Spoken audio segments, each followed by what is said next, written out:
Greetings, programs. Welcome to Trekonomics, the introduction.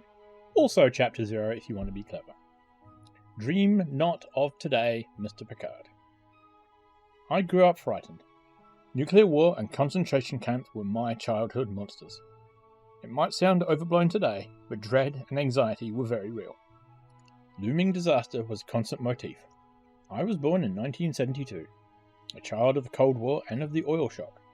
Perpetual economic crisis and the Warsaw Pact's missiles cast long shadows over our head. Even in my sheltered enclave of Paris, the threat of war, nuclear or otherwise, was palpable.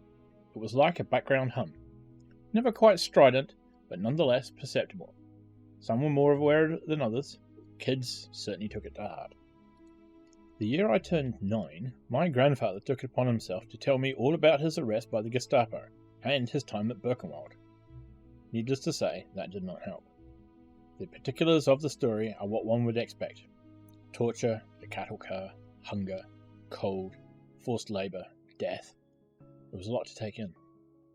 In my overactive and somewhat precocious mind, I reached the sobering conclusion that neither my parents, nor my relatives, nor even France and its mighty atomic arsenal could ever protect me from mutually assured destruction.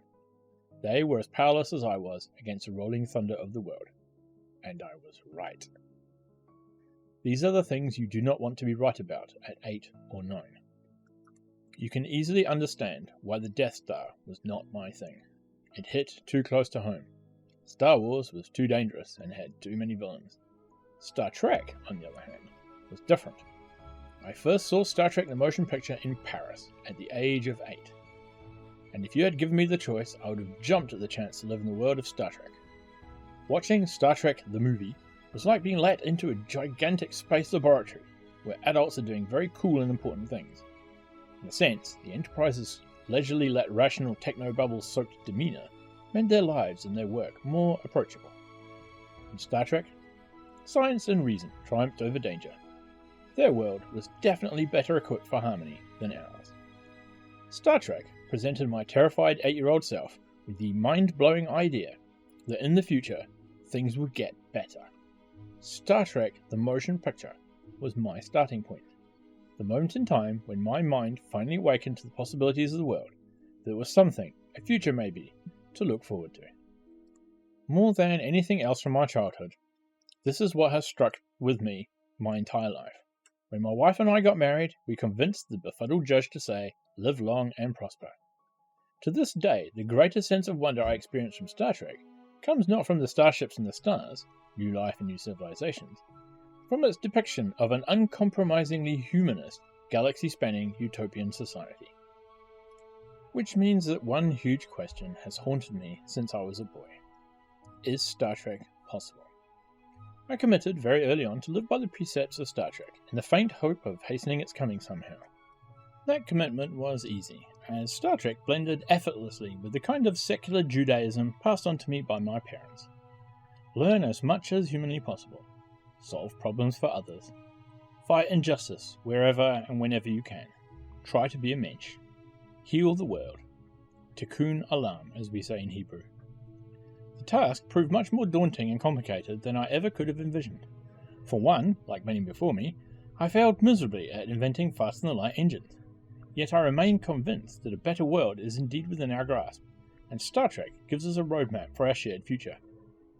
Indeed, some of it is already happening right now amongst us in real life. Render unto Star Trek. Everyone knows Star Trek. Everyone has heard of Leonard Nimoy's Vulcan salute and of the transporter, beam me up Scotty.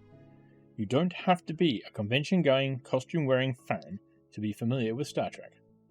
In the 50 years since its first airing on NBC, the show, all 716 episodes of scripted TV, has become an icon, a cornerstone of popular culture, an American monument. We owe a lot to Star Trek. It has had a tremendous impact in the real world, and it has made it a better place. You cannot say that of many other TV or film franchises. As far as changing the world goes, Star Trek stands alone. The list of practical technology that came out of Star Trek is almost endless.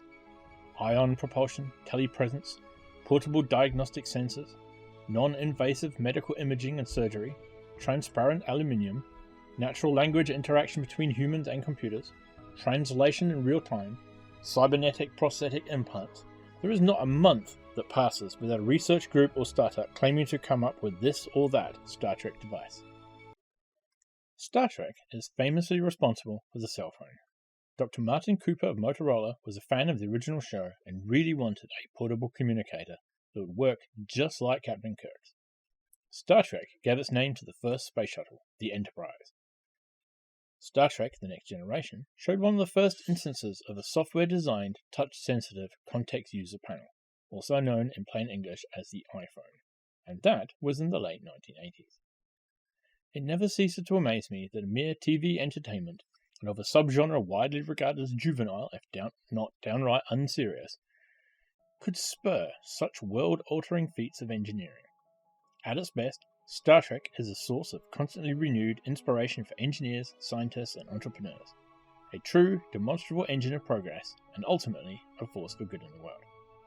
And that is before even considering the most profound of all Star Trek speculations, the one thing that has gotten the least attention by virtue of being the most obvious, and because it is much harder to recreate in a lab or release as a product, the economic of Star Trek, or what I call Trekonomics. What is Trekonomics? The world of Star Trek is an economic utopia. Economics is the art and science of managing, producing, and exchanging resources as a society. Economics exists because goods and resources are never in infinite supply. As a result, both individuals and society as a whole must make choices regarding the allocation of limited goods and resources. These choices can be made through multiple mechanisms, such as prices, markets, or central planning. But regardless of form or system, the fateful fact remains that choices have to be made. This is precisely what the great British economist John Maynard Keynes called the economic problem. Or in the words of another famous Englishman, you can't always get what you want. Trekonomics solves Keynes' economic problem, if only fictionally. In Trek's universe, most, if not all, of the real-world conditions that drive economic behaviours essentially disappear. In Star Trek, currency has become obsolete as a medium of exchange. Labour cannot be distinguished from leisure. Universal abundance of almost all goods has made the pursuit of wealth irrelevant. Superstition, crime, poverty, and illness have all been eradicated. For all intents and purposes, the United Federation of Planets is a paradise.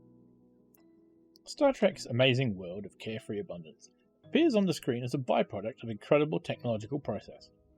Faster-than-light starships, transporters, replicators, holographic projections, and humanoid robots are Star Trek's arsenal of prosperity. From the standpoint of economics, however, these do not matter one bit. What really matters, and what makes Star Trek uniquely utopian, is the social distribution of these impressive technologies.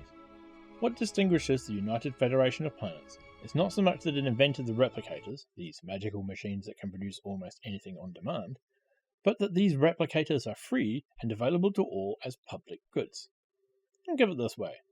If the benefits of replicators, monetary or otherwise, only accrued to those who own and operate them, then Star Trek would not be Star Trek. The other striking aspect of Trekonomics is anthropological, for lack of a better word. Again, it goes back to Keynes' economic problem. A world where an evenly distributed cornucopia is both the norm and the policy profoundly changes its inhabitants.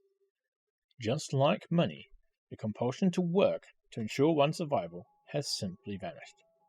Thanks to the free availability of robotic helpers, human labour has been rendered obsolete. Star Trek explores at great length what happens to motivations and psyche under such conditions of post-scarcity. For one, competition among people is completely transformed. Reputation and honours, the esteem and recognition of one's peers, replace economic wealth as public markers of status. But these are largely optional, as there is no material penalty or disincentive for those who do not seek nor attain higher status.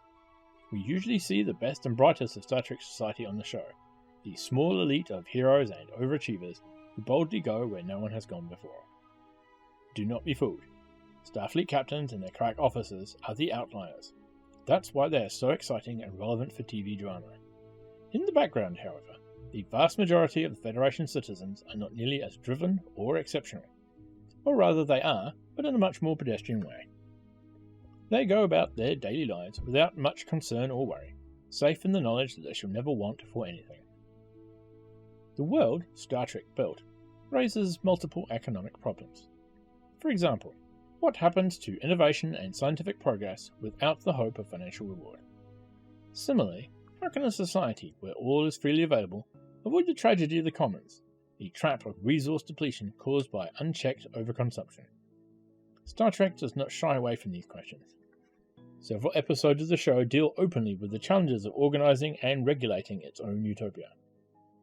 Trekonomics did not come about fully formed. Through the lens of economics, there are in fact two distinct tracks. There's the original series on one hand, including the films up to Star Trek III, The Search for Spock, and on the other hand, the post-economic utopian world outlined in broad comical strokes in Star Trek IV, The Voyage Home, and then fully fleshed out in the subsequent TV shows and movies. The first Star Trek, call it Star Trek 1.0, is heavily indebted to author Robert Heinlein, while version 2.0, The Next Generation and Beyond, derives many of its basic elements from Isaac Asimov. The difference between the two Star Treks arises from within the universe's internal fictional chronology. Star Trek Enterprise, the last produced series in the franchise, is set in the 22nd century. The original series, the first iteration of the show set in the 1960s, is set in the 23rd century. Next Generation, Deep Space Nine, and Voyager, made in the 1980s and 90s, will take place in the 24th century.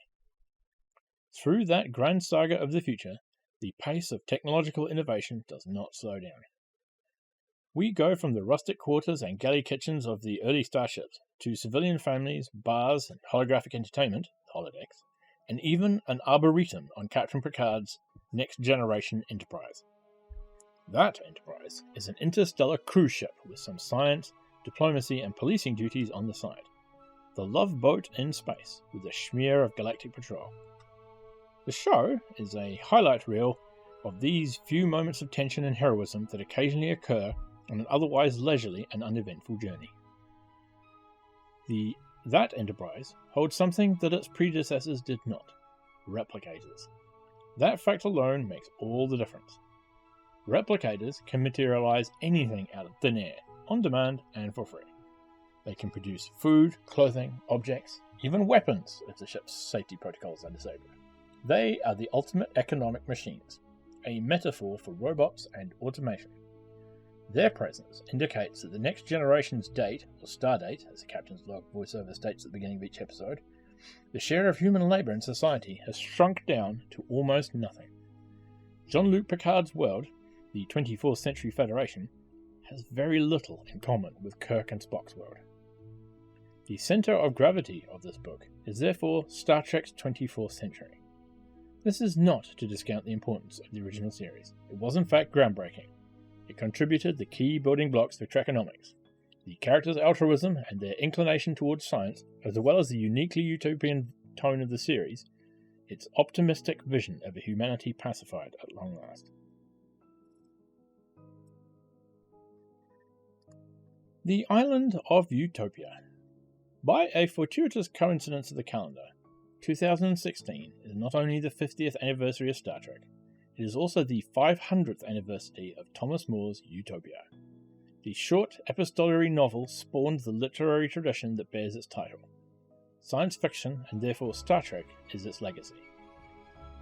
Utopia literally means not a place, or nowhere in Greek, which signals the speculative nature of both the book and the genre.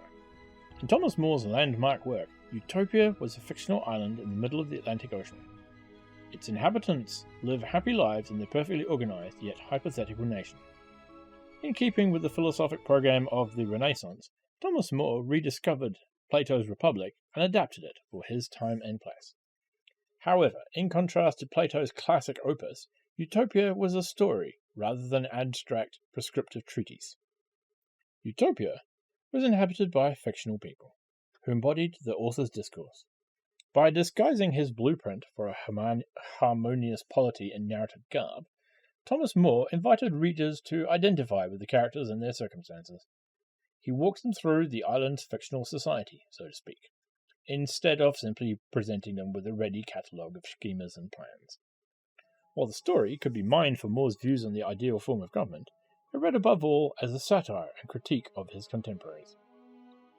Thomas More's lasting invention was to paint the island of Utopia as a better place, whose existence was chiefly a potential in the minds of readers. That dramatic artifice, More's bolt of pure genius, helped define a tradition that spanned several centuries. It produced some of the most provocative and popular works in the history of ideas. From its inception, Star Trek shared the same levity and playfulness as those tales from the past. It rightfully belongs in that noble literary tradition. While it owes much to the utopian genre, Star Trek is also primarily science fiction. It is known the world over for its starships, its aliens, and its extrapolations of technology. Its overriding contract with the audience is to probe the consequences of progress. The problem for Star Trek was that although science fiction is a progeny of utopian literature, it had early on broken with utopia, its intellectual forebear. Mary Shelley's Frankenstein epitomized that departure from the idyllic comforts of utopia. At the dawn of the Industrial Revolution, Frankenstein captured the awe and terror of the machines humans had unleashed on the world. Such was the power of Shelley's creature that, to this day, dystopia, the bad place, remains the dominant story in science fiction. The enduring resonance of Shelley's template may explain why Star Trek's brand of economic utopia has very few precursors or antecedents in science fiction itself. Star Trek presents intelligent machines and technological change as unequivocally beneficial instead of threatening or even apocalyptic. In that, it stands largely athwart its own genre, science fiction, and in many ways it stands out from the rest of popular culture. Capital in the 24th century. Science fiction and economics share an oft-overlooked kinship.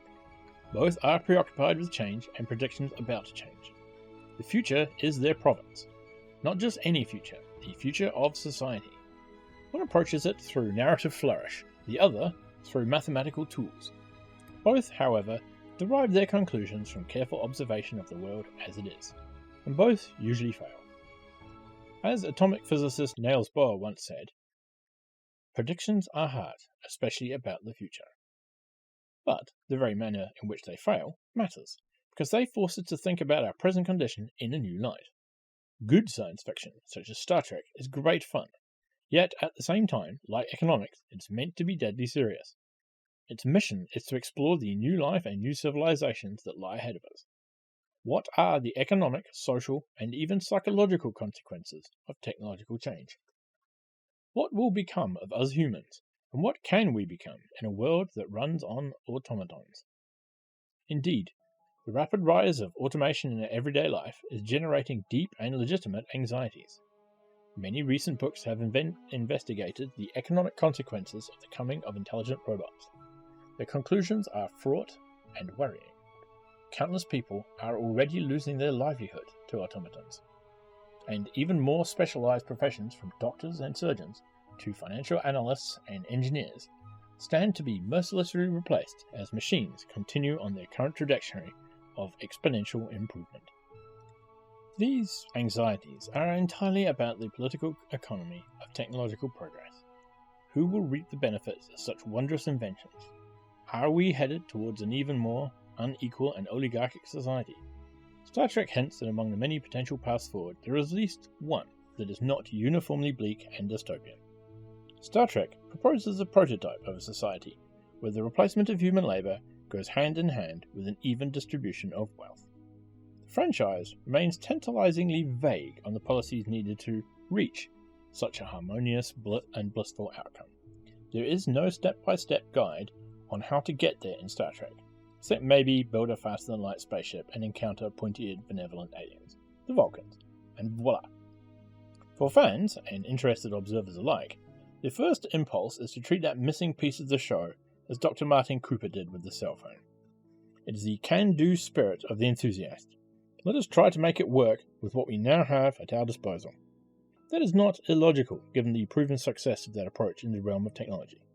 Unfortunately, developing policy prescriptions is not nearly as straightforward as inventing new machines, if only because the global economy is a very complex and dynamic system. One cannot as easily reverse engineer the future of society as a gadget or a gizmo. What's in this book? Everything has been written about Star Trek. The physics of Star Trek, the technology, religions, philosophy, political science, the history of the various shows, the actors, Gene Roddenberry, and so on. There are hundreds upon hundreds of books about every minute aspect of the franchise. And yet, surprisingly, despite the avalanche of works, scant attention has been paid so far to the economic theory behind Star Trek's vision of the future. This is the book I really wanted to read but could not find anywhere.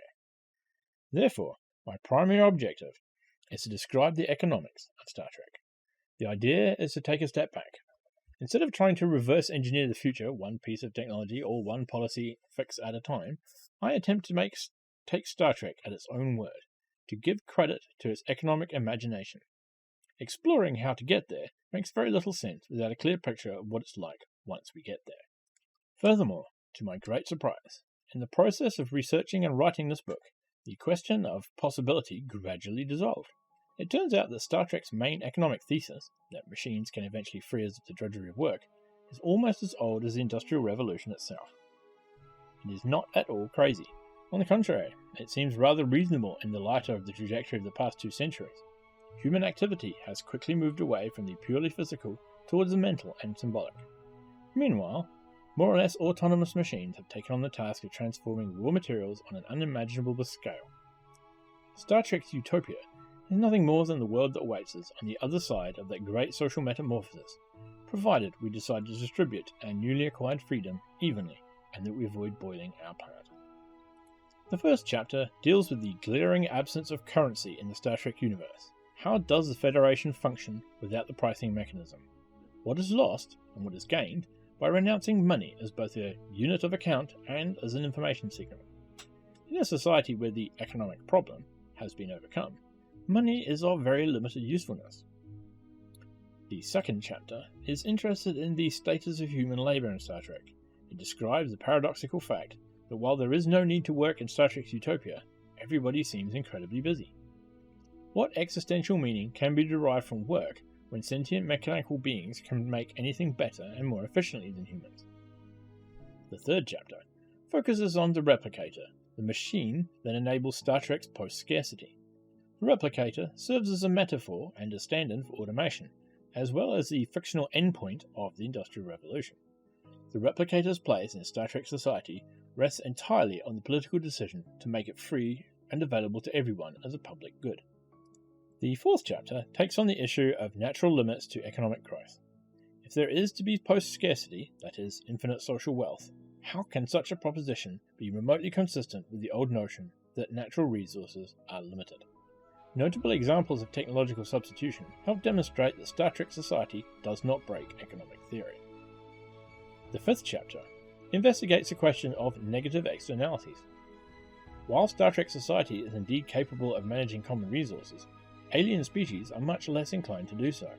The chapter presents an analysis of Star Trek, Inflected Prisoner's Dilemma game, to demonstrate that even the most rational and well-governed of societies is powerless when confronted with an uncooperative foreign actor. The sixth chapter offers the readers a breather. It proposes a brief intellectual history of Star Trek and Trekonomics. Strangely enough, Isaac Asimov's oeuvre aside, the abolition of human labour is seldom an object of science fiction. Trekonomics is essentially a reworking and deepening of Isaac Asimov's main inventions. He famously coined the term robotics in 1941 at the tender age of 21. Chapter 7 discusses human behaviour and human nature. Star Trek characters, such as Spock and Captain Picard, have nothing in common with 21st century humans. They can freely devote their lives to science and justice precisely because they are free from economic necessity. The remarkable weirdness of the show's beloved protagonists indicates how, under conditions of post-scarcity, most economic behaviours and psychology, naively taken as immutable and natural, just disappear.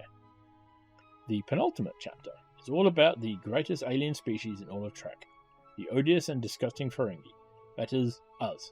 The Ferengis are the capitalists and merchants of Star Trek's galaxy. Yet even they, the most hardened of profit-seeking species, can change. All of Star Trek's third show, Deep Space Nine, is a history of how the Ferengi abjure their old traditions and become Keynesian social democrats. Chapter 9 reveals how Star Trek's cornucopian society is already here, albeit locally and unevenly distributed. Expanding prosperity, combined with the spread of global public goods, the rise of free stuff, is bringing our world ever closer to Trekonomics. The challenge is distribution, rather than technology. Portrait of the author as a young fan. You seldom meet people who develop a love for science fiction in the later, more serious years. Maybe because science fiction exerts special and enduring powers of enchantment over children. For those of us that catch the bug early, science fiction plays a pivotal role in who we become as grown-up citizens. As a teacher and a moral compass, it shapes lifelong pursuits. I was introduced to Star Trek and science fiction by one of those rare persons who had embraced fandom in adulthood. As I mentioned earlier, I can trace it back to that day, 1980 in Paris, when a friend of my father's took me with her to see the new released Star Trek movie. Her name was Dinah Gertler. She was a psychoanalyst, a colleague of my dad's. Like him, she had immigrated to Paris from Israel, but by way of Hungary. She was a Holocaust survivor. Science fiction had not made her, but she claimed it had saved her. My parents were not exactly thrilled. To them, anything that began with Star was bound to be super violent American crap, which is why they had denied me the chance to go see Star Wars back when I was 5. And they still had to be convinced for Star Trek. Luckily for me, they trusted Dinah's professional judgment. Her considered opinion as a therapist was that Star Trek the motion picture was not going to cause any lasting psychological damage. On the contrary, she argued that it would be very beneficial. It would heighten my budding interest in science and technology. Basically, she sold them on Star Trek by playing the good grades card. I remember her joking afterwards that my parents were boring and didn't know any better. Up until that point, my exposure to science fiction had been minimal, limited to France's national treasure, Jules Verne, and playground echoes of Star Wars. Star Trek, the original series, was not shown on French TV. Besides, we did not have a TV at home. Another one of my parents' anti-imperialist degrees. Star Trek the motion picture, then, was my first encounter with Kirk, Spock, and the ship itself. The Enterprise, revealed in all its glory by Douglas Trumbull and John Dykstra's special effects, was the most amazing and majestic starship I had ever seen on a screen. Obviously, I had been forbidden to experience the total sensory assault that Star Wars opening sequence. When the movie was over, I really did not want to leave the bridge of the Enterprise. I had to make that experience laugh. I still remember my precise feeling, equal parts wonderment, recognition, and melancholy. This was the place I had been looking for. This was where I had wanted to live. This was where I belonged. I had found my promised land. Pity it was all science fiction and make-believe. Afterwards, seeing my unbridled enthusiasm for the movie, Dinah proceeded to feed me science fiction books on a regular basis. They were both French translations and English originals with gaudy covers and names that did not sound like the kind of stuff you were supposed to read in school, especially if you're trying to be a good student. It's not like science fiction was an escape from the material circumstances of my daily life. My parents were solidly middle class, as Parisian intellectual professionals could be. Sure, they had their quirks and their absurd demands, all parents do, and kids abide if only to get them off their backs. But my daily life was fine and uneventful. There was very little to escape. The thing was, we were Jewish. Irreligious and miscreant as expected in a household headed by Freudian analysts, but Jewish nonetheless. My dad was from Israel, a foreigner, an immigrant, a stranger in a strange land. There was no stigma or overt racism attached to that, especially in our rarefied cosmopolitan milieu. But still, I had a funny name, and I looked just a tad too Mediterranean not to stand out. Every time a teacher or one of my friends' mums garbled my name, or asked me to spell it out loud, even with the best of intentions, I was reminded that in their eyes, I was not from here. This may sound inconsequential to grown-ups, but kids do not take words lightly, and they are logical to a fault. So if my name raised eyebrows repeatedly, and consistently among a wide sample of the natives, then it followed logically that my name was indeed odd and foreign. And if my name got such treatment, then what about all the rest? The accumulation of minuscule slights is quite an education. It warps you as surely as direct frontal assaults of bigotry. From that experience, You grow with two demonstrably true yet contradictory realities. I am, and I am not, from here. This is, and is not, my hometown. This is, and is not, my culture or country. To me, diving headfirst into Star Trek and science fiction was the opposite of an escape. It was a revenge fantasy, the kind that kids and members of minority groups tell themselves to cope with the complete unfairness of the world. Thanks to science fiction, I could renounce my French citizen in all but paperwork. I had pledged my allegiance to the future. Origins, skin color, the shape of your ears, none of that stuff mattered on the bridge of the Enterprise. Only your brains and your talent. Country? Pfft. There were no countries in Star Trek or Asimov, outdated and irrelevant. A barbaric idea and a temporary annoyance. Besides, I was not from here. I was from the future. It was an immeasurably better place. So it did not exist. So what? Neither did the place of my supposed foreign origin, the one unwittingly ascribed to me by the casual and ordinary racism of the locals. At least the future was a place of my own choosing. It was a land of imagination. From the get-go, fandom was a refuge, a way to deal with the anxiety of not fitting in, of growing up ever so slightly different. I can only assume that it is rather a common occurrence. But fandom was definitely not a social activity, or a way to make new friends. These were the early 80s. I was in France. Science fiction was completely marginal. Beyond Star Wars, kids my age couldn't care less, and my parents sneered at it. The only other person I knew who was a fan was Dinah, and she was a mystery to me. Because of the tattoo on her arm, I had an inkling that she had survived the war in the camps, but I did not know the specifics. I knew about the tattoos because my grandfather had one too, though he was not a science fiction fan at all. She was from Budapest. That I knew. She spoke several languages and seemed to be well read in all of them. She laughed a lot, and she had a crystalline, generous, innocent laughter. Every time she would come to dinner at our place, she would bring new books for me. Much later, she told me more about her life. You see, she was of a different breed than you and me. She was a superhero, a true one, not some ridiculous comic book invention.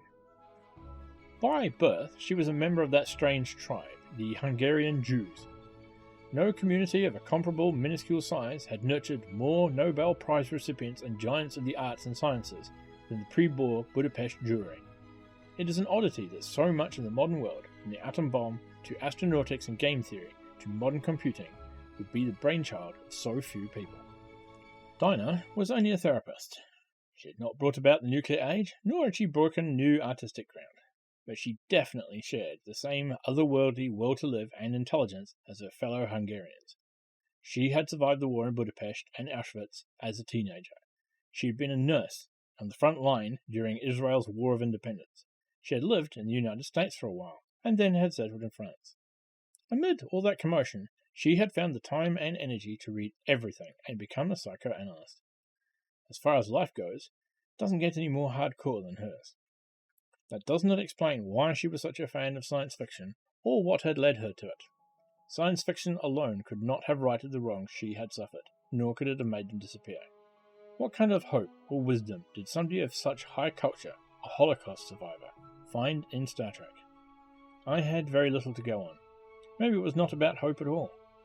She passed away a long time ago, and I never got the chance to ask her. This book, concerned as it is with the economics of a fictional better world, is also, above all, a belated meditation on that unanswerable question. Here ends the introduction. Now for my thoughts. Unlike some of the others that I've done, I don't have a lot to say about this one. My experiences were not the same. I've been a sci-fi fan since I was a kid.